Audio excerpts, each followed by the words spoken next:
how was your pee break? My pee break? They might flash you unintentionally. Random baby. Yeah. Well, thanks for having me. Quite an intro.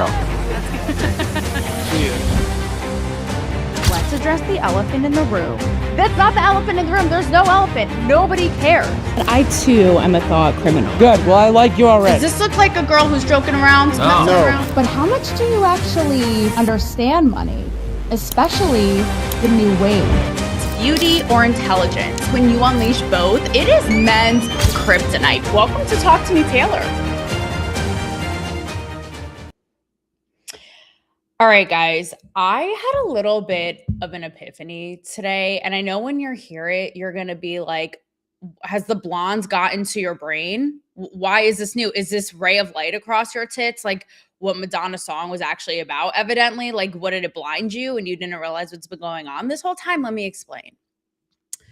So, I've spent, I don't know, 5 to 7 years plus ragging on well, I guess Hollywood, suppose, yes, but like why we put celebrities' input and opinions on anything substantial, like as the word of God, when they're really just glorified theater geeks. And I can say this because I've interviewed Lady Gaga and I'm part theater geek, so I'm allowed. And now we've sort of seen a little bit, like people are onto it enough now. Like when I was screaming from the red carpet, like, does anybody see how stupid this is and performative? Finally now, it's caught up. People got wind of this. And I feel like since that's disintegrated, but it's funny though, because they're still wearing their little like Hamas pins and shit at award shows.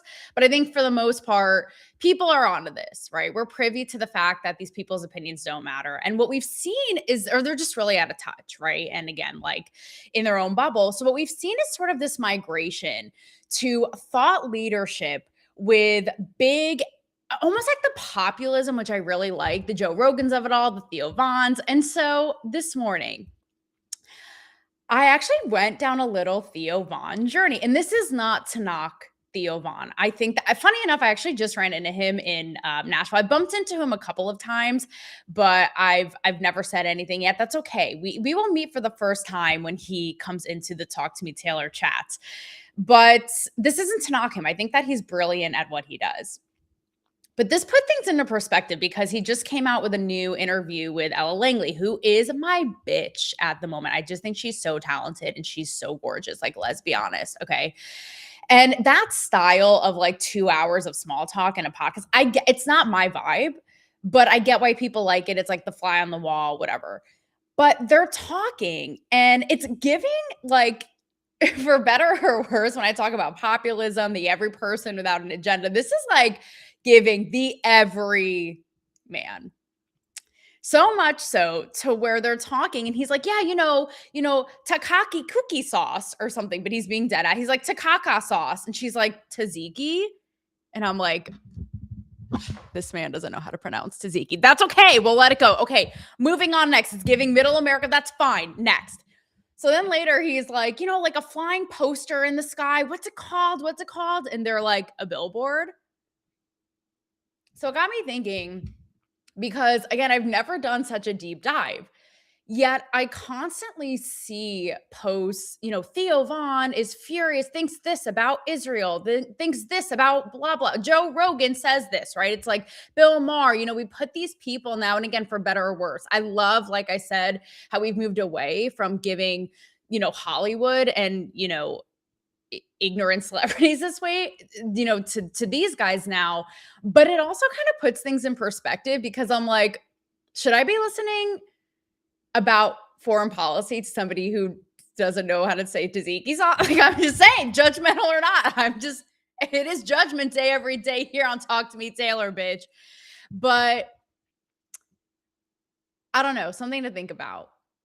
And I want this person who is backstage, who has been waiting patiently to just jump right in on this. And I'm actually like a little nervous. My nipples are kind of hard because it's actually kind of about all of this. We have talked about almost like a coalition of thought criminals who aren't really given the platform they deserve. And I said, fuck it. Let's start right here and now come into the chat on my show. So this person this is crazy because you guys are going to watch like a speed dating moment. We've never actually met, I don't believe, for all intents and purposes, face to face. This person has been a loyal viewer and a show of my show since the Cancel Me Baby dates. He's repped the merch, the whole thing. And he's a brilliant writer. I always describe his work, his Substack, and his platform is called A Mixed Take. And I love it because he is such a thought criminal. And I always describe his work as like very irreverent like mine, but much more highbrow, like much more smarter than I. And I just want to tell you guys this too, because I'm pulling this up. And he said, for we people who are so against labels, this cracked me up. He said, I'll be your first Australian gay, non-Jew, politically unaligned, gender-critical Zionist. So without further ado, I'm nervous. Kyle Wilson. Here he is. Oh my God. Real? What's happening? Hi. Can you hear me? Is it working? Okay, This thing great. is on. I hear you loud and clear. Fantastic. Hi. How crazy. Wait, this is, isn't this right, Kyle? Our first time after years of... I mean, I don't want to say how many years because it'll give away my age, but Jesus, like if this goes well enough, I might have my name on a flying poster in the sky, hopefully. No, and I hope it's like you're enjoying some Takaka Zika sauce when you look at said poster, on a blimp. But it's so thank you for coming into the chat. It's so good to meet you. It's what time for you? Like 9 a.m. in Australia? Oh yeah, 9 a.m. now. I've got my got an hour off work, so you know what? We got time. Straight to work after this. To work there in the advertising industry. Doing the Lord's work. Okay, Kyle. And by the Lord's work, I mean hopping into this chat. Like your work, and you have a little canceled story at work, which I want to hear about. But just run with it. What I kind of came to today. What are your thoughts? Well, I mean, there's an oxymoron here, if that's the right word. So celebrities want to be relatable. And people like that, but then when they're too relatable, they lose their sheen. So it's like, what am I actually engaging for? And also, because they're in like high echelons above us, they have these opinions about things, and people are like, oh yeah, sure, but they don't really relate to us on the everyday level. And I think the reason why people gravitate towards celebrities' opinions is because they don't talk about this shit with their own people in their own life. Like people don't talk about politics in their own personal life. And so their celebrities spouting off this bullshit is probably the best thing they have. That's my initial read on it, I think. Yeah. Is it sort of like we can't win though? And that's the bind I find myself in, because I was in these rooms, like I was in these, award shows, and you see how there is, you're in a little, echo chamber, and they'll all give you the little praise for saying what you're supposed to say and all this. And it's like very taboo. It's an unspoken thing. It's like, oh my God, if you breathe or blink the wrong way, you're crucified. But then, again, now has it gone too far with, is it hypocritical, contradictory that we want the voice to the populace, the everyman, the every person, but then you look at somebody like a Joe Rogan and a Theo Vaughn, I guess. And it's like, are we now putting too much weight on those guys? Like for me, I would just hope that everybody can discern a little bit. It's like we're so hot on and so extra about taking everybody's word, like I said, as the gospel. You know? I mean, it is hypocritical because, but like, I mean, us humans, we are contradictory, like down the freaking line. No, true. Like expect any sort of like consistency from us is like getting blood out of a stone. But no, it's true. It's absolutely like hypocritical. We don't know what we want, and when we get it, we don't want it anymore. Like it's like that with relationships, and like that new top you wanted, and like that new phone, and you're like, okay, great, like I got it now. Where's the fun?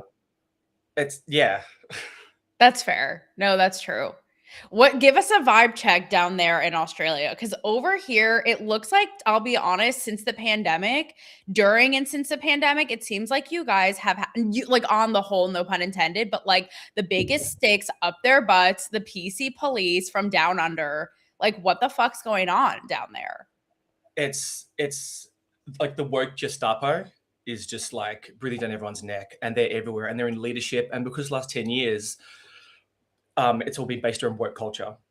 and all political correctness and like, DEI, they're in positions of power, but it's kind of swinging the other direction now. People are moving away from it because they're just sick of it. It's all performative. People are waking up, the general public, but tell you what, the leadership, they are just like tooth and nail. They ain't letting go. Oh, they're hanging on. They're hanging on. Oh, yeah. They're pulling a Kamala in that bitch.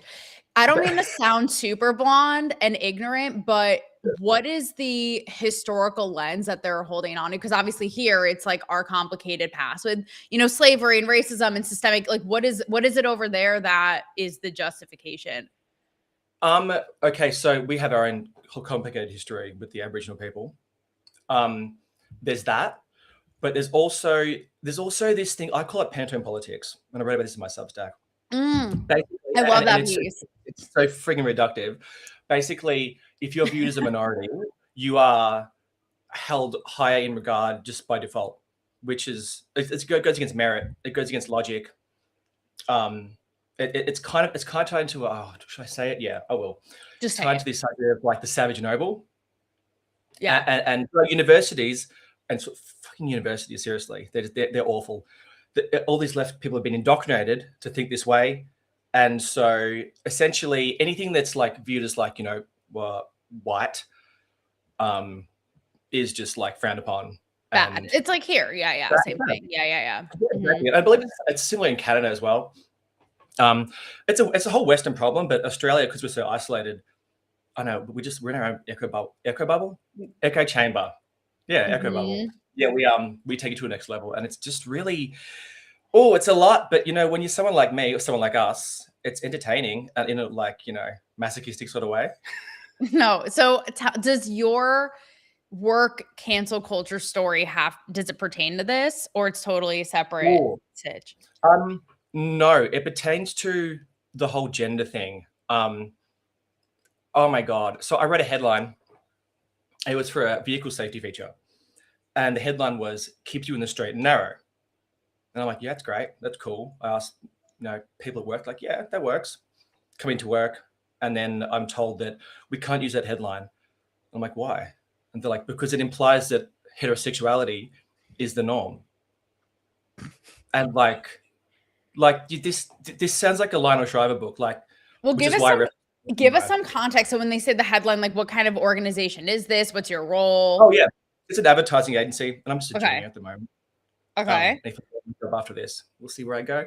But yeah, and of course, you toe the line when you're a junior, and you do what you're told. And I was like, yeah, fine, we'll change it. But that conversation led to somehow. No, I said, but it is the norm. And someone at work's like, what do you mean? And I'm like, if it wasn't the norm, if straightness wasn't the norm, heterosexuality wasn't the norm, we'd die out as a species. And they're like, how's a gay guy saying this? This is insane. I'm like, this is just logic.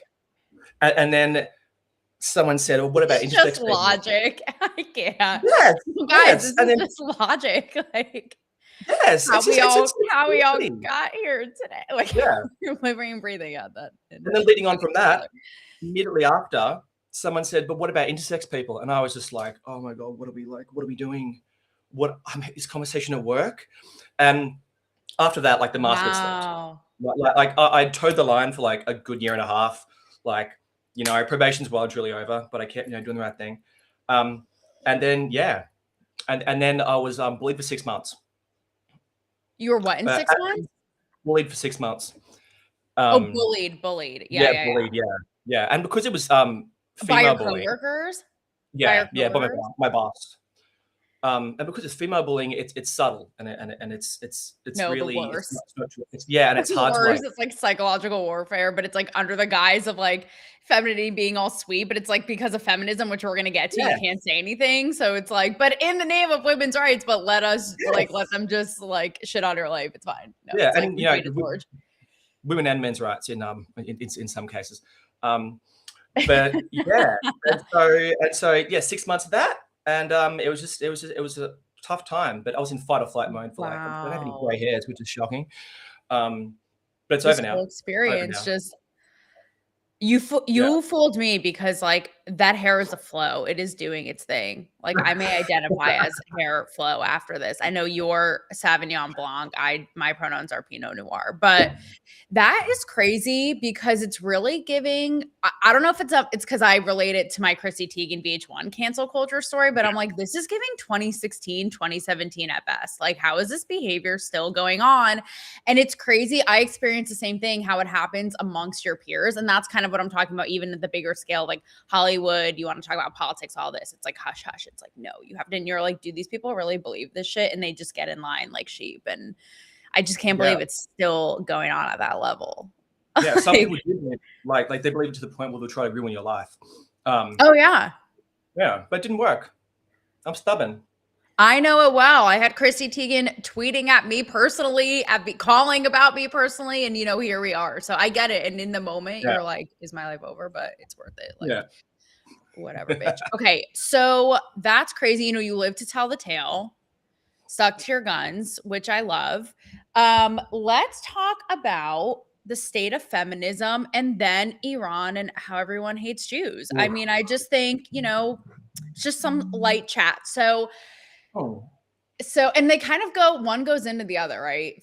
Feminism into, Iran and all that. So there's a lot going on in the feminism space. You have, Sabrina Carpenter doing her thing, Obsessed, the Sydney Sweeneys of it all. And most recently, though, perhaps, is Nikki Glazer's comments that is, and I say this all the time, it's stirring up both men who, in my opinion, are just short-sighted and insecure and like, is like, oh, this is why women are the way they are. And also both sides of the political spectrum of women politically, because they're two sides of the same coin. Like similarly to the men, like, oh, this is why women are the way they are, pick me and blah, blah. But basically she said, I've always kind of been this way. I wouldn't mind if my husband, my boyfriend, if he had a sexual chemistry with somebody and like basically just banged her for the night and was done with it. Why is my Mac, does my Mac not know I'm Italian? I just updated, by the way, Kyle, and it says add effects using hand gestures. Like, excuse me. No one I just updated the software last night. Yeah. Like, what you trying to tell me? And she's like, if they want to be intimate and cuddle and binge watch shows, that's another story. But when it comes to the sex, I'm not threatened by it. It's just transactional and it has, whatever. And so she said what she said, and it has the internet in a tailspin. What do you think? I mean, gender equality, women can be cucks too. But, honestly, more power to her. I think it's not for me. I'm a one-man man myself. But this is exactly what feminism has been about, like this third wave for like the past, 10, 15, maybe 20 years. It's about like female empowerment and then be able to make that choice. And so I guess for any like, self-proclaimed, I was diagnosed as a feminist by my boss when I started. So, but I don't identify as one. I just think, gender rights equal, like it's fine. Like it's really simple stuff to me.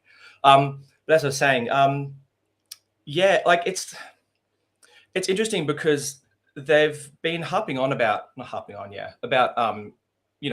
female agency and whatnot. Yeah, great. And she's exercising that right. And she's exercising everything they've been preaching about for the past decade and a half. And why do they have an issue with it now?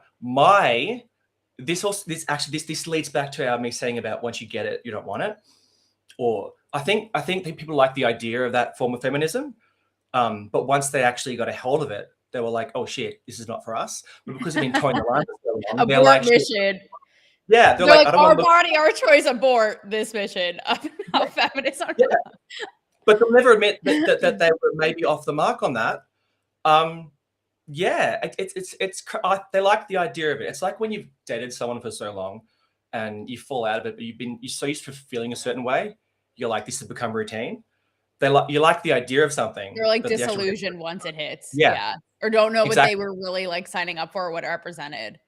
Oh yeah. They never gave it complete thought. That the far left don't give anything complete thought. Like, no, never. I'm also like, I don't know if you see, I'm doing like the electric slide, trying to dodge this literally shining light, and maybe it's because I'm about to make a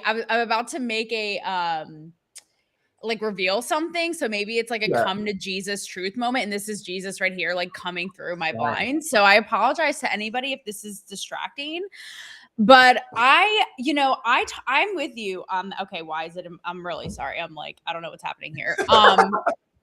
It's the feminists. I blame them for really just taking over. Yeah, Andrew Tate too. Let's throw him in for infiltrating my stream. But anyways, so I actually have very personal experience with this. And I've talked on my show about how my fiance and I don't have a, orthodox in the box relationship.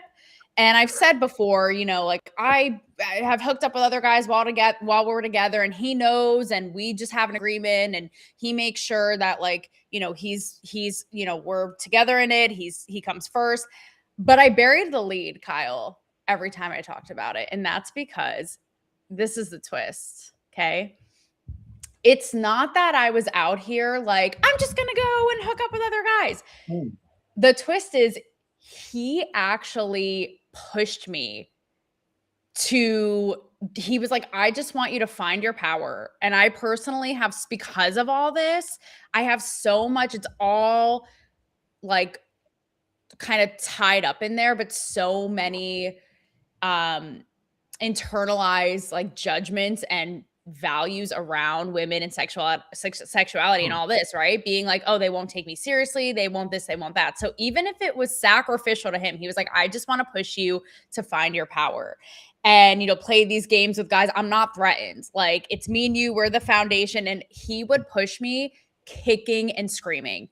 I was like this because it was so out of my comfort zone. But it's like so, again, tied in there, like tapped into that innate, feminine sexual power. And there were times when I'd be like, it's snowing. I don't want to go meet this guy. It's a nice summer. I'm flying first thing in the morning. And he'd be like, just go, trust me, go for an hour, just do it and report back.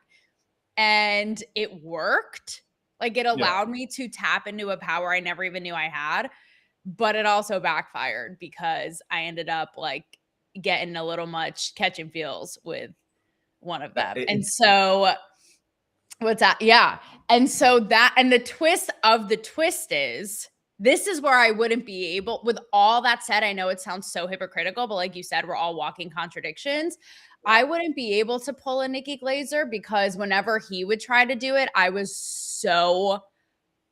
unraveled. I was like, it's all I can picture. Because our feminine, like female instinct for us, sex is so primal and means so much more to guys. It's So I couldn't hang when it was the other way around. Like I was so obsessive and possessive and like not okay. And so that's my story and I'm sticking to it. But yes, there is something to what she's saying. Yeah. I mean, well, here's the interesting part about this third wave feminism is it like this sexual revolution side of it. I think straight men have actually gained the most out of it because hey, we're freeing that nipple. And we're freeing that nipple and like you can like throw your pussy around town like it's a shot put. You'll come back later. Like it's just like, and that's nothing wrong with that. Like more power, but at the same time, it's like, and you know what? Not all women are the same. You got girls like Nikki Glazer, and that's her. Like she's hardwired for that to be her thing, and that's okay because no one's a monolith. Like women aren't a monolith, gays aren't a monolith, dudes aren't a monolith. Like they don't all act as one. But I believe in biological determination, which kind of means like your behaviors, you get them as like male or female through like millions of years of evolution, and they don't dictate what you're gonna do, but they're a pretty good indicator. And there are outliers like Nikki, who happen to be like that, but a lot of people are monogamist by nature, and it's because of like evolution. I'm not going to like deny reality. That's another walking contradiction though, because again, when he introduced this idea to me, I was like, are you crazy? Like I was always, no, white picket fence, this, good little Sally girl next door. And then I realized like how monogamy also drives so many people into insanity and makes them cheat and do all existential midlife crises, all kinds of shit. But all that to say, I just think people haven't even, myself included, had it not been for my fiance pushing me. And it's funny to see all the comments of people throwing judgments around one way or the other. And I'm like, these people don't even know. And so we're so, like I said, it's all wrapped up in there, like all of our, internal judgments and all of our stuff. But I will say I was so envious because she seems like she genuinely has like a detachment. And I wish that I were more like that. And that's where it got kind of it got like flip-flopped in our relationship because I couldn't hang. So he was like, it's fine. Like, I don't need to. I want you to find your power as long as we're in it together. It's all transparent. And that's where it kind of got sideways when like I was doing it and he wasn't, which isn't okay. But anyways, I'm going to try to get the Ghost of Christmas Past out of here, Kyle. But while I just no show worries. my ass already. But yeah, continue with any thoughts as I be my own janitor here. Maybe this will help. Yeah, I mean, she's just built different. I mean, like I was her jealous. detachment. Yeah, her detachment from the emotional part of it. Her detachment. It's a very masculine trait, I think. Nothing wrong with that. Yes, she's built different. I mean, like, and for the most part, a lot of people, which is why heterosexuality and marriage and that is the norm. Doesn't matter if it lasts or not. Like, do you think we get our fucking like habits like from space? Do you think we get it from the internet? No, it's like coded into our DNA. But there are some variations, and she's a variation. Simple as that. That's fair. No, that's fair. Yeah. I was so jealous. I wish, like I said, I could have that detachment. Okay. So lastly, speaking of feminism, is in women's rights, you're exactly right. They have, especially with the Nikki Glaser thing, it's like a la carte as KFC Barstool, that video I sent you, how he put it. It's like feminists pick and choose what counts as feminism today, which is really something special. Giving Joe Biden amnesia. But okay, so going into Iran, Israel, all this, I know we have only a couple minutes to unpack this. I love that. And I thought that you, by the way, were a Jew this whole time. I was like, this man rides or dies for Israel. Like, I couldn't believe when you wrote like non-Jews-itis, I was like, can't compute, twitching. What? I want to play a video for you. It's a minute long. If it doesn't work, I'll just summarize it. But this is what I'm seeing all over the internet. And I'm not just talking about the spawn of like Tucker, Candace, all these fuckers. It's everywhere. But I just wanted to get your initial reaction. Because it's all tied up and related, right? Like US war with Iran and Lebanon now with Hezbollah and Israel, the whole thing. So let me play this for you. I have to do this like in a ghetto way. I tried to upload it, but there was no storage left. Okay. It's at 2 times speed. It's at twice speed, by the way, because like we all have live speed, but okay. All right, here you go. Robinson didn't kill Charlie Kirk. Maybe we can start asking who did. Your taxpayer dollars are going. So he's saying now we know Tyler Robinson didn't kill Charlie. Let's start asking questions. My whole life I've been told Ron's getting a bomb. Ron's getting a bomb. Ron's getting a bomb. Ron's getting a nuclear bomb. We push back against the media on COVID, on lockdowns, on Ukraine, on the border. So maybe we should also ask the question: is the media totally presenting the truth of Israel? This question. That we should believe everything the media says because I've been conditioned to ask. So basically, it's a compilation of Charlie Kirk and other people questioning Israel, questioning, right? But my favorite part of this video is it ends with a quote like this. You would think it's like a Socrates quote, okay? It's a Candace Owens quote, and it says, Charlie Kirk was the first casualty of the war in Iran. Never forget what they did to him. Candace Owens. Like, it's going to be on Mount Rushmore one day. I just know it. So what's your immediate reaction? What do you think? I mean, if you want to blame the IRGC, like Iran's evil dictatorship, sure, go for it. They can be a collateral. But this whole like, I think sometimes this sort of conspiracy is it's a very Western thing, and because we are very sheltered, I think maybe sometimes we do look outwards for explanations that are kind of like crazier than the truth. But then I don't know. I mean, like, was the shooter like confirmed that like that trans shooter?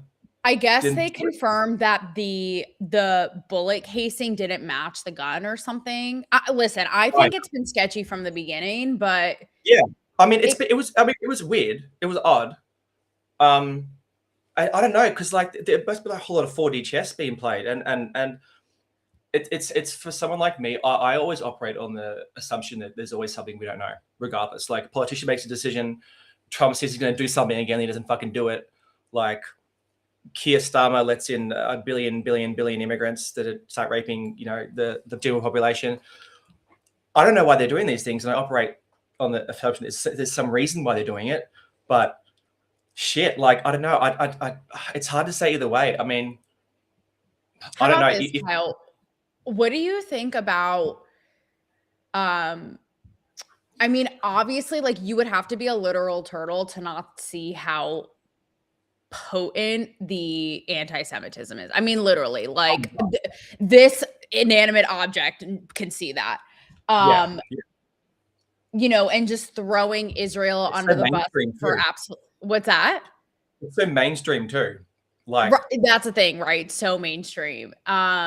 And you know, for the US, it's complicated because I understand there are people, including Trump supporters, who are like, we did not, they think that he's just like BB's bitch and doing everything at his will. And, you know, he promised no more wars. And it's sort of like, why are you dragging us into this? Why are we doing Israel's bidding? Let them figure it out on their own. And there's just beyond that so much. I mean, I see the Candace Owens like just painting constantly. And I know they'll do this thing of like anti-Semitism isn't anti-Zionist, right? And it's this excuse, but constantly painting it as Jews are like, these murderous, genocidal, and they think it's like they're the chosen ones, so they can. In that quote, was she blaming Iran or Israel for the war? I'm sorry, for Charlie's assassination. Israel. Oh fuck! Sorry, I thought you said Iran. Oh my god, no! She was saying Charlie was the first casualty in the war against Iran, right? Because it's like we're in her mind in bed with Israel, and like that's why I was curious for your point of view, because not being a Jew, like if I say this all the time, like seeing all this constantly, if I weren't a Jew, I would hate us. Like I would be like, they're evil, which she says, what they all imply. Yeah.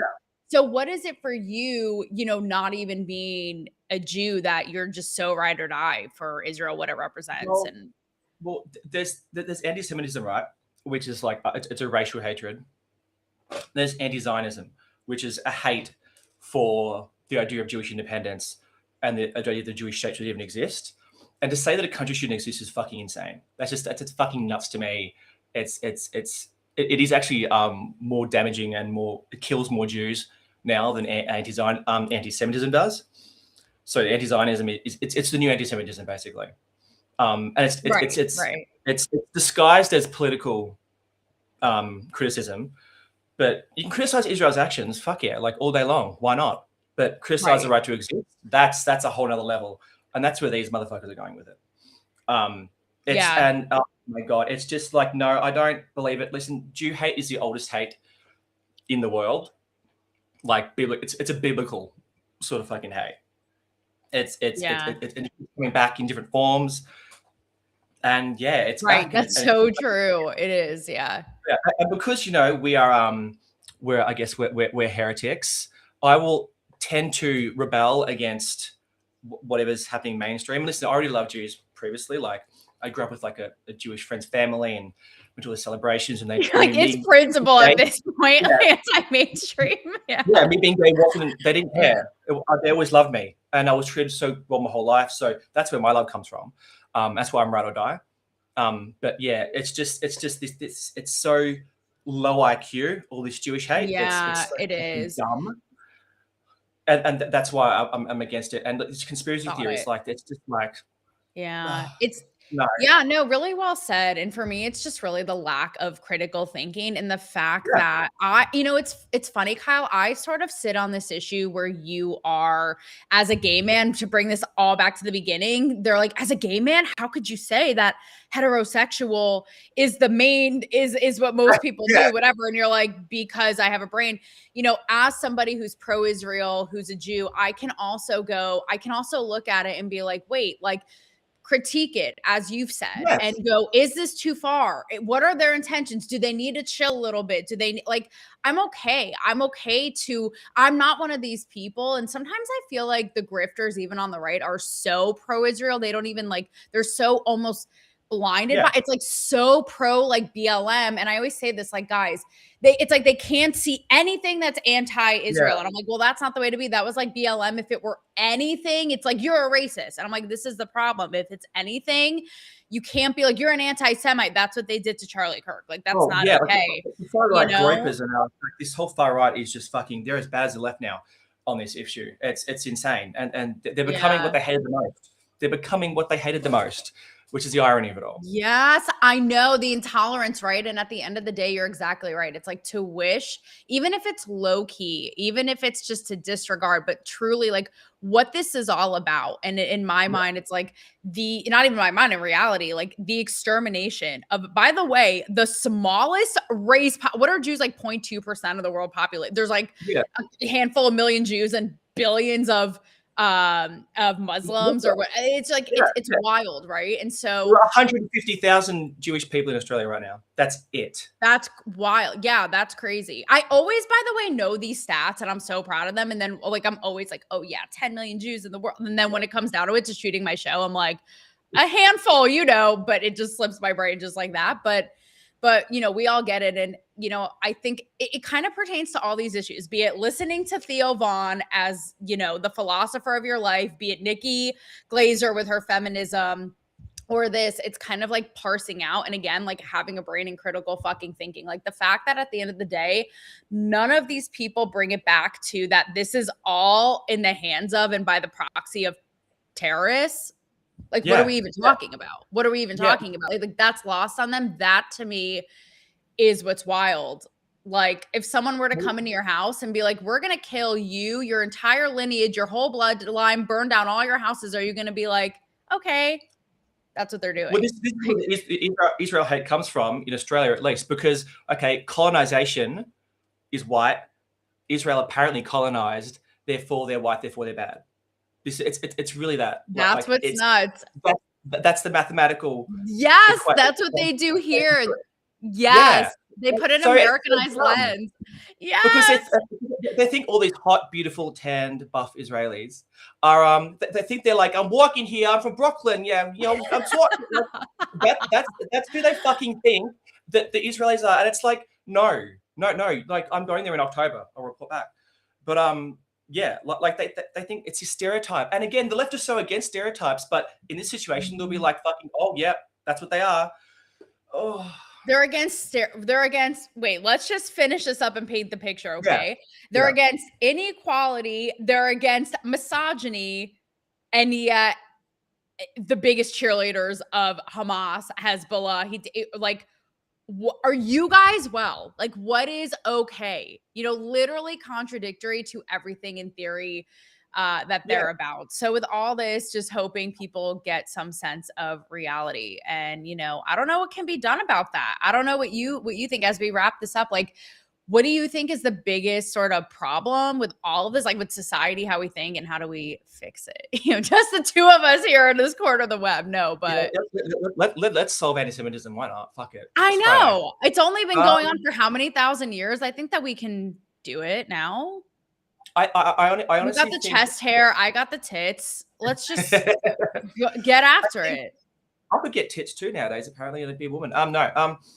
I think I think the biggest problem is leadership that's either far too left or too far right. Like, and I think the only thing that's going to fix this, and it's going to be really drastic, is something horrible is going to happen to the West.